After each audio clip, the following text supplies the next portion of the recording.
The international medical humanitarian organization Doctors Without Borders has called on the United Nations Security Council to demand an immediate and sustained ceasefire in Gaza. Speaking at the Council's monthly meeting on Gaza, MSF Secretary General Christopher Lockyear also called for the protection of medical facilities, staff and patients. Christopher Lockyear joins us now. He is live to us from Switzerland. Christopher, thanks so much for coming on. And you know, South Africa's very own Zane Dangor said he felt appalled by your briefing, appalled in the sense that he hopes this picture that you've painted of Gaza at the Security Council can reach the conscience of certain members of the Council. And I think we know who he's talking about. Yeah, well, Michelle, thank you for the opportunity to speak today. The word appalled was a word that I used a number of times during that briefing. It's hard to find the sense of words to describe the sense of anguish that we're in, seeing the deplorable conditions that the people in Gaza are living in day to day. And it really is the time not only to say the right words, but to turn those words into actions and install an unconditional ceasefire in Gaza to allow the people of Gaza to get some respite and to allow aid to come in. Well, the U.S. has so far blocked, the U.S. has vetoed 3 UN Security Council resolutions. I think the last one was last Tuesday of that immediate humanitarian ceasefire, Christopher. And, you know, in your opening remarks at that UN Security Council briefing, you talk about the lives of the people, especially in Rafah, and the fact that they live in fear of a ground invasion. Tell us what you told the Security Council of what happened when members of MSF were sheltering with a family in Khan Yunis. Yeah, we had a tragic incident in Khan Yunis just 48 hours before I spoke to the Security Council, where a 120mm tank round exploded into the house that was sheltering our staff and their families, and 2 people were killed, and then 6 others sustained really horrific burn injuries on their hands and faces. And we were in a situation, this is the second time a staff shelter has been hit. We've had incidents with our convoys being attacked and our vehicles bulldozed, but really in a staff shelter where people were sitting around their dinner table trying to have something to eat. And not only did this tank shell enter the building, but then after this, our house was shot at by gunfire, and it took ages for ambulances to reach because of the ongoing shooting. This is just one example of the daily situation that millions of people in Gaza are facing. And as you started the question with, you know, there are 1.5 million people squeezed into the Rafah area of the Gaza Strip at the moment, and we, along with all of them, along with a huge part of the world, are absolutely terrified of what any ground invasion into Rafah would mean. Yeah. So, Christopher, what do we make of this kind of attack? Because, you know, according to what you had to say at the UN Security Council, these staff shelters are clearly marked. You take great care to notify everyone that needs to be notified of the location. What does this tell us, especially what you're saying about the intense gunfire, the intense and sustained gunfire that followed that attack?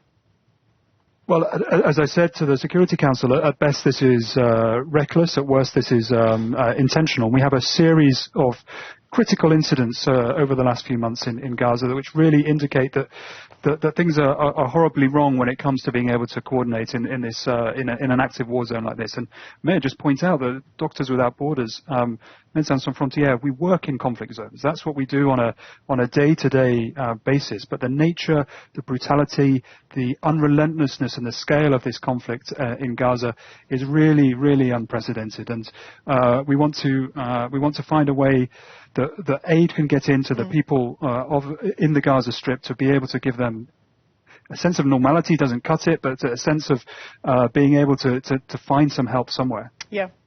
And the thing is, there are laws in place, right? Even in situations of war, there are laws that need to be stuck to. People, you know, countries need to abide by these laws to enable, at the very least, humanitarian assistance. that is clearly not the case, which begs the question, why even bother with those laws? Well, precisely. I mean, there is international humanitarian law, which sort of, in other words, the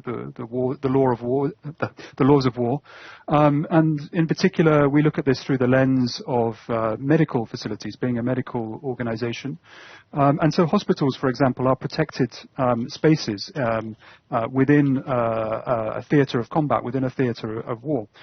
And really, those are protected spaces to be able to ensure that there are clear points where people can receive the basic necessities to sustain humanity, and we are trying to operate in health facilities in Gaza, but we've had to evacuate 9 times from health facilities in Gaza. Hospitals have been hit by rocket fire. One of our clinics had a shell come through the window of the clinic. People have been killed in hospitals, and really, if you can't keep a hospital safe, what can you keep safe? Yeah, absolutely, and it brings up the question again around whether this is at best negligent or intentional. Talk to us about what healthcare does now exist and is available to people in Gaza, Christopher.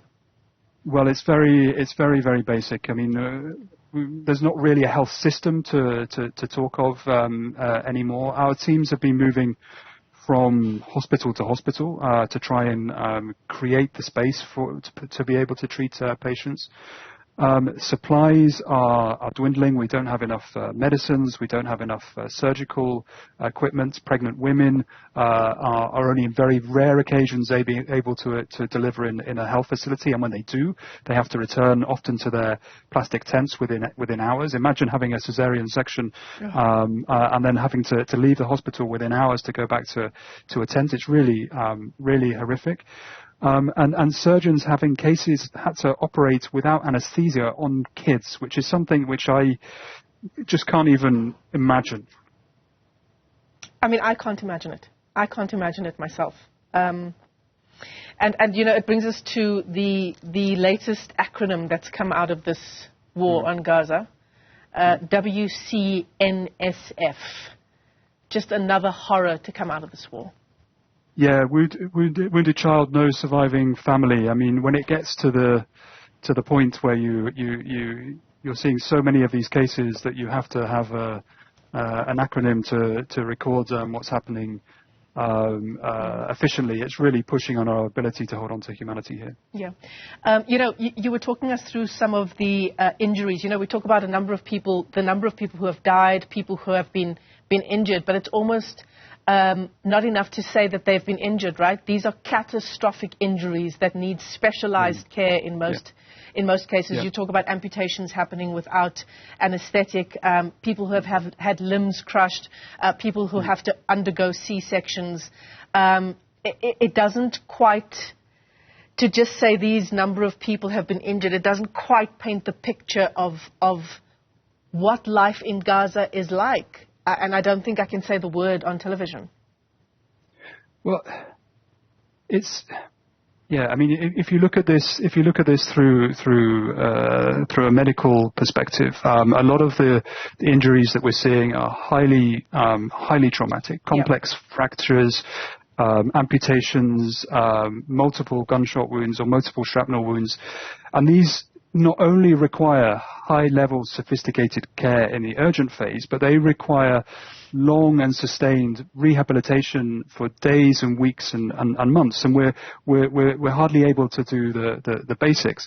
And this is the most visible and most graphic injuries. We've talked about the need for assistance for pregnant women, but also we need to think about the invisible trauma here and the psychological trauma that is affecting families. Obviously, kids are going to be growing up and learning, and this being for some cases, their first experience of the world. The psychological trauma for the population of Gaza is going to go on for many years. Yeah, many generations. I actually want to read this excerpt from the address that you gave at the UN Security Council, where you say children who survived this war will not only bear the visible wounds of traumatic injuries, but the invisible ones too, those of repeated displacement, constant fear, witnessing family members literally dismembered before their eyes. These psychological injuries have led children as young as 5 to tell us they would prefer to die. I mean, that is just unimaginable, as young as 5. Yeah, my eldest daughter turns 7 tomorrow, and that part of the testimony, I can't help think of her and her sister, who's a couple of years younger. Imagine, and I can't even put into my mind that they would be saying that to me, and it's to be able to witness or hear that stuff is truly horrendous. Yeah, and you know, your team there as well. You know, we talk about the obvious psychological damage being done to the children who now survive without any family members, who witness their family members dying in front of them. I imagine it's difficult for your team, as it was difficult for you, to have that image in your mind of a 5-year-old saying that they prefer to die. You know, to constantly be bombarded with the situation in Gaza, but then still choose to continue staying there and trying to make a difference. Well, the vast majority of our team are Palestinian from Gaza. They are those families. They are experiencing these things directly, and we have had staff members and their families killed. We do have some international, some really committed international team members coming in to support them. And yes, it's horrific what they're seeing. Yeah, Christopher, you said as well at that UN Security Council meeting that you're appalled as MSF by the willingness of the US to use its powers to obstruct efforts to adopt this resolution for an immediate and sustained ceasefire. You know, whenever I speak to humanitarian organizations like MSF, you do tend to steer clear of that kind of direct kind of statement. Would you say that that's accurate and that this was now a necessary step for MSF to take? This is only the 3rd time in our 52-year history that we've actually briefed the Security Council in the UN, and that in itself is an indicator of how seriously we're taking this situation. Yeah. To call for a ceasefire is something exceptional for us. As I say, we work in conflict zones every day, all around the world. We're working in Sudan and Chad at the moment, where there's another horrendous situation ongoing. So it's really exceptional for us to be able to speak in front of the Security Council anyway. And to call for a ceasefire and to do so this directly indicates the seriousness of the conversation. So it is rare, but I think in this case it's absolutely needed. Christopher Lockyear, let me thank you for your time. He joins us live from Switzerland. And yeah, the US has now vetoed 3 UN Security Council resolutions since the start of the fighting on October 7th. The most recent was last Tuesday, blocking a demand for an immediate humanitarian ceasefire, as it pushes instead for the Council to call for a temporary ceasefire, linking it to the release of hostages held by Hamas.